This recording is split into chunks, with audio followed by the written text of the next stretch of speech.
సంస్కృతి, మన సాంప్రదాయాలు ఎప్పటికీ మనతోనే ఉండాలి. సబ్స్క్రైబ్ చేయండి తిలక్. శ్రీకృష్ణ బలరాముల చేతిలో 17 సార్లు పరాజితుడైన పిదప జరాసంధుడు అతని మిత్రరాజులు అవమానాన్ని భరించలేకపోయారు. అందరూ నిస్పృహ చెంది ఉన్నారు. కానీ ఆ యోధులందరూ యుద్ధాలలో పరమ వీరులే కనుక వారు ఇదే వారి అంతిమ ఓటమి అని అంగీకరించలేకపోయారు. మీ అందరి మాటలు విని మేము మధురపై ఒక్కమారు కాదు 17 మార్లు మా శక్తి వంచన లేకుండా ఆక్రమణ చేశాం.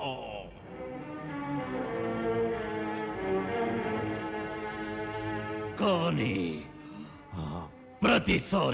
ప్రతిసారి మేం పరాజితులమయ్యాం. హృదయ విదారకమైన విషయం ఒకటుంది.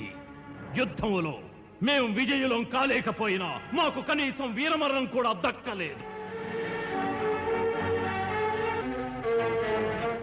మేము తమ మానసిక వేదనను అర్థం చేసుకోగలుగుతున్నాం.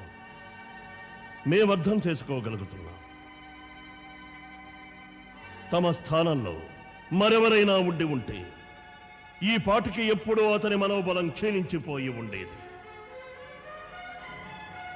తమ వంటి మహావీరులు, సాహసోపేతులైన మహారథికులు 17 సార్లేమిటి, 100 సార్లు ఓడిపోయిన 101వ సారి జయించగలరు. మాదొక మనవి, యుద్ధం చేయడం అవసరం అంటారా?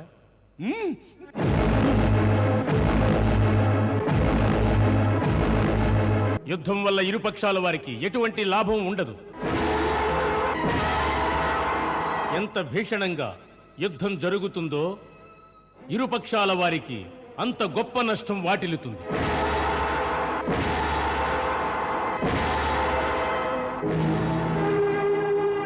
ముఖ్యంగా మనం మరొక విషయం ఆలోచించాలి. మధురని ఎదుర్కోవడానికి మన వద్ద వారి కంటే అధికంగా ఎన్నో అక్షోహిణీల సైన్యం ఉంది. అయినప్పటికీ ప్రతిసారి పరాజితులమవుతున్నాం.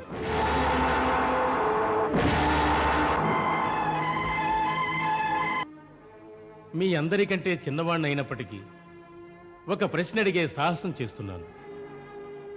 హృదయపూర్వకంగా ఇక్కడందరం ఆ శ్రీకృష్ణుడు ఏవో అలౌకిక శక్తులు గల భగవంతుడని అంగీకరించక తప్పదు.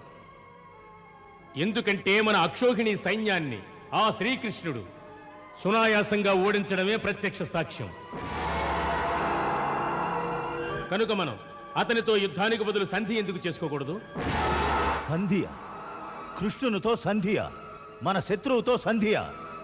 తమరు ఈ విధంగా ఎలా ఆలోచించారు రాకుమారా? ఎలా ఆలోచించారు? రాకుమారా, శిశుపాల, కృష్ణుడు తమకు శత్రువు కాదు. పైగా స్వయంగా తమ మామగారైన వసుదేవుల వారి పుత్రుడు. కనుక నా అభిప్రాయం ఒక్కటే, తమ బంధుత్వాన్ని అడ్డుపెట్టుకుని ఈ కార్యాన్ని తమరే చేయాలి. ఇరుపక్షాలకు సంధి షరతులు కుదిర్చి ఈ నష్టాన్ని, రక్తపాతాన్ని అరికట్టండి. ఒక క్షత్రియుడు యుద్ధభూమిలో కాలు పెట్టిన తర్వాత సంధి గురించి ఎన్నడూ ఆలోచించడు. అది వీరుని లక్షణమే కాదు. వీరుని లక్ష్యం ఒక్కటే, విజయమా లేక వీర మరణమా. ఈ విధంగా పిరికివారిలా సంధి గురించి ఆలోచించడు. ఓటమి చవి చూసిన తర్వాత సంధి చేసుకోవడం కన్నా చావడమే మేలు. ప్రస్తుతం సమయం మనకు అనుకూలంగా లేదు. అందుకని మనం కొంతకాలం వేచి తగిన సమయం కోసం ప్రతీక్షించాలి. మనకు సమయం అనుకూలించిన వెంటనే అవశ్యం విజయం లభిస్తుంది. ఇది సత్యం.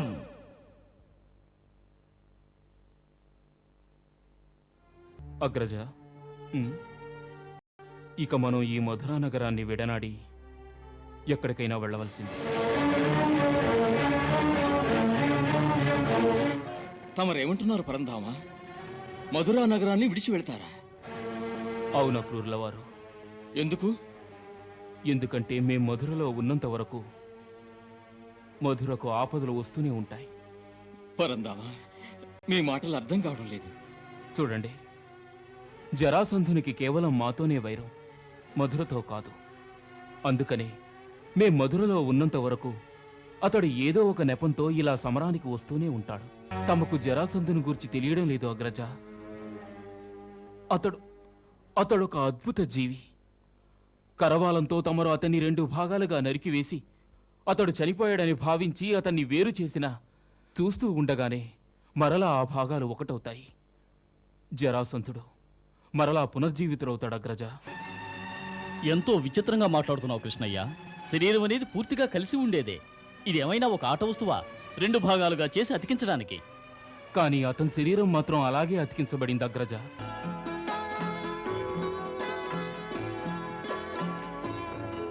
అక్కయ్య, తమరు అదృష్టవంతులు. భగవదానుగ్రహించి మహర్షులు వచించినట్లే తమకు పరాక్రమవంతుడైన పుత్రుడు జన్మిస్తాడు.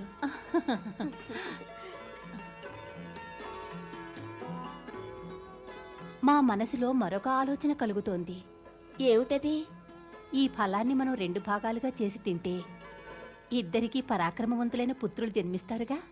లేదక్కయ్య, అదెలా సాధ్యం? మహర్షుల వారు తమకు మాత్రమే పుత్రుడు కలగాలని ఆశీర్వదించారుగా. కాని వారి ఆశీర్వాద బలం ఈ ఫలంలోనే ఉంది కదా. చూడు, మహారాజు దశరథుల వారికి అగ్నిదేవుడిచ్చిన పాయసాన్ని ఆ 3 రాణులు ఆరగించారు. కనుక ఆ 3 ఒకేసారి గర్భవతులయ్యారు. అవునంటావా? అవును. ఈ ఫలంలో కూడా అటువంటి ఆశీర్వాద బలమే ఉంటుంది. తీసుకో, మనిద్దరము తిందాం.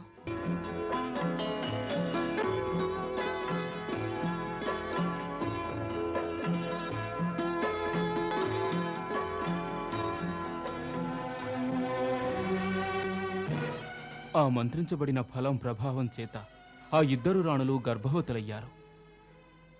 ఆ పైన 10వ నెలలో ఓ విచిత్ర సంఘటన జరిగింది. ఆ మహారాణుల గర్భాన ఉద్భవించిన బాలకులకు సగం సగం శరీరాలే ఉన్నాయి.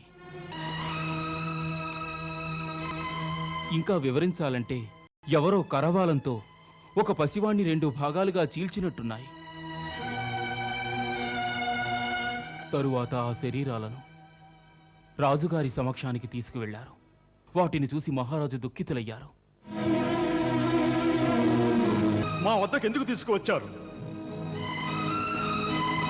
చేసుకోవాలి అర్ధ శరీరాలు తీసుకువెళ్ళి వనంలో విసిరి పారవేయండి. మేమేం చేసుకోవాలి అర్ధ శరీరాలు? మహారాజు గారి ఆజ్ఞానుసారం సేవకులు ఆ అర్ధ శరీరాలను తీసుకువెళ్లి వనంలో వదిలేశారు.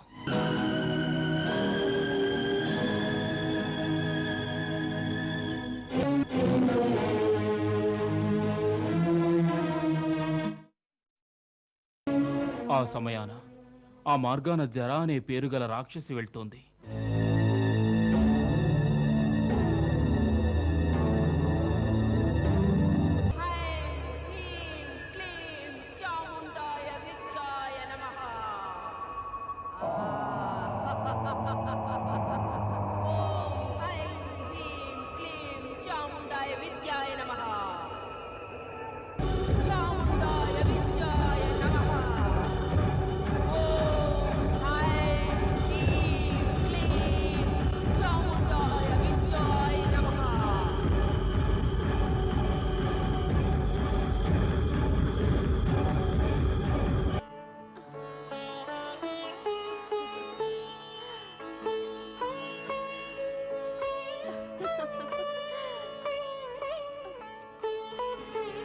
తదుపరి ఆ జరా రాక్షసి ఆ పసికందుని అతని పితృదేవుడైన మహారాజు పృథ్వరథునికి ఇచ్చివేసింది.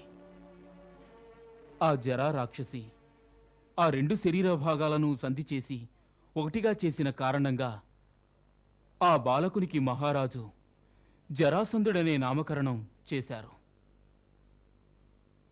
కాబట్టి జరాసంధుని ఒకవేళ మనం 2 భాగాలుగా నరికివేసిన ఆ క్షణంలోనే 2 భాగాలు ఒకటిగా అతుక్కుపోతాయి. జరాసంధుడు మరలా యథారీతి యుద్ధానికి సిద్ధం అవుతాడు.